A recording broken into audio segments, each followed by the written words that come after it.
working with your husbands, I'm sure it was an adjustment, but where did you feel there was a point where you were like, okay, we kind of know how we're feeding off of each other. We know what our different roles are in I'm this. still working on that. Still working on that?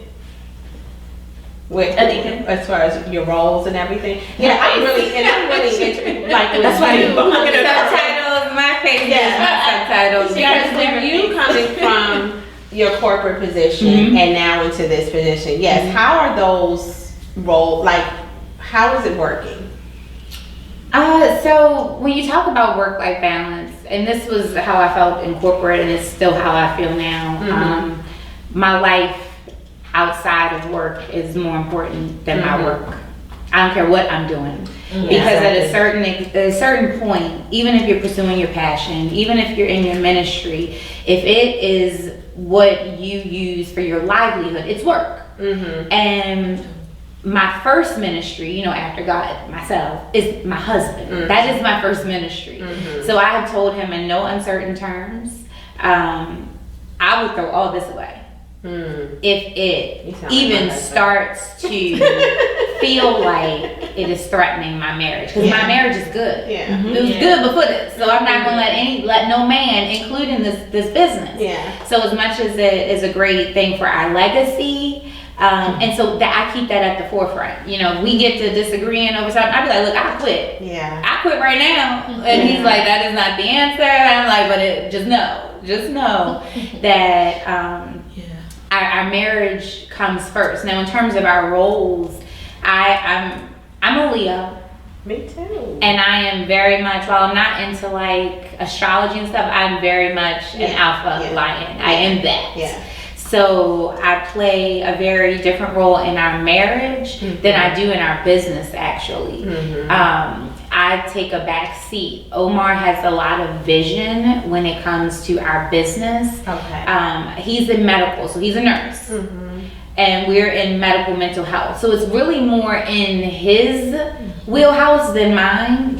So what I bring is the structure, the corporate, the standards, the marketing, because that's my degree is in marketing. So I am learning how to take a back seat and play the position he needs me to play. And he's learning, he was in the ER, working in the ER for 18 years. When you're in the ER, everything is an emergency. Everything is fast paced. I don't know if you've been in the ER lately, but the bedside manner of ER nurses and doctors. So I just say that to say he's used to working in that type of industry.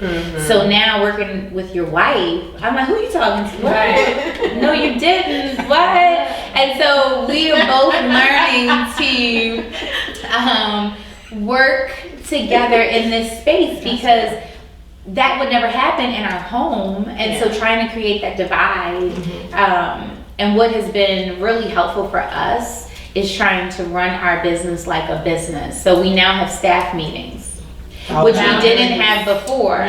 Because I don't want you texting me, hey, did you, sir, wait a minute. We're still. That is not, You bring that structure. yes. And so it's like now the staff meetings, now we bring our concerns, our questions, the things we'd like to change. And staff meetings have been a game, just with each other, have been a game changer. Instead of me feeling like you're constantly, I don't respond that well to that type of work environment.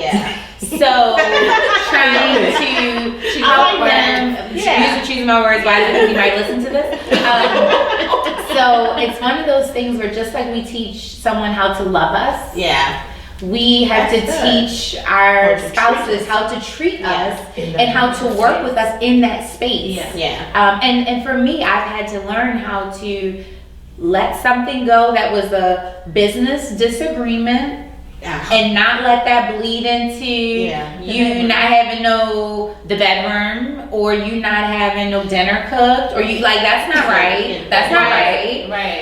Getting pork and beans tonight. Like what's for dinner? What you cook? So it's been interesting, but I want to say because our marriage was strong coming in, and we already had a good foundation, we have solid ground to build on. Yeah. If it wasn't, it would probably be a little more problematic. But my balance is family first. Yeah. It's always family first. And knowing that, I think it gives us both some comfort and assurance that regardless of what's going on with the business, we're gonna be good. Yeah. That's good. Yeah, I love what you guys said, because that was me too, you know, and sometimes you still have that, but one of the things that, Darnell is the hunter and I'm the gatherer. Darnell hunts, he brings it in, and I'm in charge of all the operations. So it works well. I know my lane, he knows his lane, but yet early on, we would cross lanes, and I would try to tell him how he need to do what he need to do, and he would try to tell me how I need to do. So we would bump heads. Right. But one of the things that has helped us is therapy, because communication is so key in your relationship, as a spouse, in your relationship as business owners. So that has helped us tremendously. We have fair fighting rules that we use when we disagree. We do the board meetings, that because my husband will eat, sleep, and breathe business. He would, I instituted a rule some years ago where Sundays, we're not talking business. We're not. He would just come, like you said, he'll come by and he start talking, because he's so passionate about it. I'm like, no. Sunday's my day, we're not doing that. But he has since learned how to adjust, because between sunrise and sunset in our life, he doesn't want, neither do I, want to say, when people to say when he leaves, he was so good in business. No, he wants us to be able to say, he was a good man, he was a great husband, he was a wonderful father. So he has learned how to do that, and we communicate. It's one of the best things we could have done for our marriage. We constantly do couples counseling. We constantly do it. It's so helpful with the communication. So I don't have the issue that I used to have now. We'll still have disagreements. It's not perfect, but we know how to get through it. Intimacy is very important to me and to him. And you know, sex is good, right? I mean, I always tell him, if it wasn't good, child, I would have been left you. But no, but it's more to intimacy than physical intimacy. So one of the things we do is we sit and stare, take time out in the day and sit and look in each other's eyes for 10 to 15 minutes. Because it brings us back. Did you learn that in therapy? Yes, ma'am. Because we did that in therapy too. They said that it helps. increases your intimacy. But it helps with, my husband is always here. You know, and it brings it down. So we did learn that in therapy, and it works. We always, well, I shouldn't say always, but we tend to go on dates a lot. You know, we tend to go on date. We date each other at home. And now our kids are now grown. My youngest is 17. So I think, in all fairness, we have a little more flexibility than you guys may have with you guys with younger children. So we have that flexibility. But even as a mom with young kids, this used to irritate the mess out of my husband. I would leave in the middle of the day and go get my nails done. I'm talking back in 2001, 2002, and he would be furious. I would take my time. It's my time, and I would use it how I choose to use it, but there has to be compromise. I learned afterwards. I can't just be picking up saying, I'll be back. 2 hours later, I'm not strolling it. I'm like, you know, so it's important to do compromise and to tell each other what the expectation is. It's important, but you have to cut off. You have to cut off and you have to decompress. Because as Anika said, there's nothing more important than your marriage, to me. I mean, moms may come down on me for saying this, but my husband come before my kids. Absolutely. And I don't understand how women can't see that. We're in this together. My husband and I have a term. It's us against them. You know what I'm saying? I mean, it's us against them. Them rugrats will gang up on you. I mean, you know, and then at the end of the day, I'm getting ready to be an empty nester. It's important for me to connect with this person that I met 29, 30 years ago. Right. So, it's us. So when the kids are here for a time and they go, now even though they go, they always come back. But I'm now more of a mentor than a mom. Yeah. I'm more of a guide. I'm here to listen to what you have to say. I'm not nurturing you anymore. I nurtured you already, except for my baby. Except for my baby. But it's important to, as Anika said, make sure you have clear delineation of tasks and respect your husband enough to fulfill his task. It is none of your business what his task is. Absolutely. My husband's organizational skills are so you see, he may not see, so he can't hear me say. Right.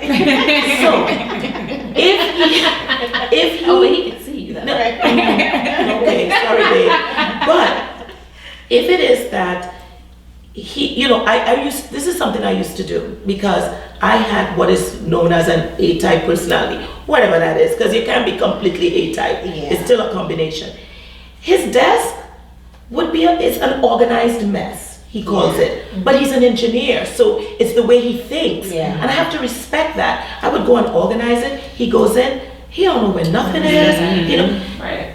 I mean, my files are certain or and really bad. I mean, it's really bad, but I mean, it's really organized and structured. But but I have to respect the way he does things. And if you respect your husband or anyone you work with, you will allow them to do what they do and make their own mistakes. Absolutely. Who am I to tell you that you're doing something wrong or this shouldn't be done? I am, stay in your lane. Let him do what he does. Yeah. And I heard you say that you're the one pushing. Yeah. I don't feel the need to push because it's what he does. I'm more probably like your husband Omar and Darnell. Oh, yeah. I'm the one who's always thinking, who's always creating. But a key question to ask is, do you want this? Does he want this? See, and if you're the one doing it alone, is it something you want? Is it something you enjoy? No, and we definitely have had that conversation. And he always comes back, I want what you said. I want my wife first. Yeah. I will quit all of this. Yeah. I want my wife first. Yeah. And so, and that's for me, the therapy is doing the same. It helps me to it may sound crazy like you said, but I do believe in that, if a man you can respect who loves you, you can submit to him like we are supposed to, but it's not slavery. It's not, but it is my husband, and I do respect him, I do love him, and I want to uplift him and all of those things. So it's actually something I'm working on right now. Yeah. Just being. But awareness is the most important thing. Softer. Awareness is important. The fact that you're self-aware, that's important. But I'm like, why is this such a struggle for me? But it's passionate. It's because you're passionate and you know you see the potential for greatness. And he sees my potential, and he's always rooting me on. He's always there. And he's like, just tell me where to show up, just tell me where to stand, just tell me what I need to do. And I love that. The support that he gives, I am absolutely grateful to God for, because I've always been doing something. Like I've always, and I've never had a partner. I've never really had a partner in my life. We had this conversation. I didn't play house really before I got married, but I've never had a partner or boyfriend or whatever before that has been more supportive than who I'm with now. But he's gonna love this podcast, this dialogue right here. He's gonna be like, yeah, you need to hang out with those ladies more. So we're going to take a pause right here and end for today on the Marriagepreneur podcast. And I thank everyone for listening. Thank you ladies for being here. And I'm so excited. This conversation was just truly, I'm already learning from you all. I'm over here taking notes and everything. So this is good. I think others will definitely enjoy, and we'll be back. Thank you. Thank you.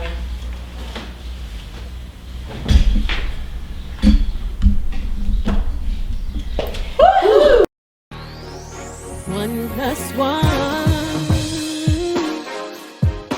equals two.